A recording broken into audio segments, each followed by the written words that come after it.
Hello everyone, welcome back to my channel Mallika's blog. তো এই কিছুদিন ধরে সব জায়গাতে কী যে বৃষ্টি হচ্ছে কী আর বলবো। তো আমাদের এখানে তো তার অন্যতা হয়নি, আমাদের এখানে তো প্রচুর পরিমাণে বৃষ্টি হচ্ছে। আর দেখো আমাদের বাড়ির সামনে এই যে পুকুরটা পুরো জলে ভরে গেছে, বাড়ির পেছন দিক পুরো জলে ভরে গেছে, মনে হচ্ছে সব পুকুর হয়ে গেছে চারিদিকে।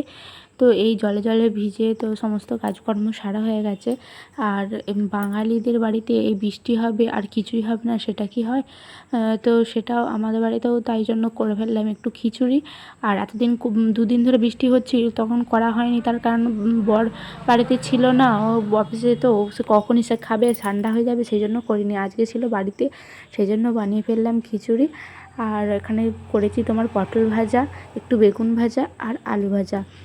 তো আজকে তো শনিবার, তো শনিবার আমাদের বাড়িতে নিরামিষ হয়। তো সেই জন্য নিরামিষ খিচুড়ি করলাম আর এগুলো করলাম। তো ভিডিওটা তোমার যদি ভালো লাগে অবশ্যই একটি লাইক করে দেও।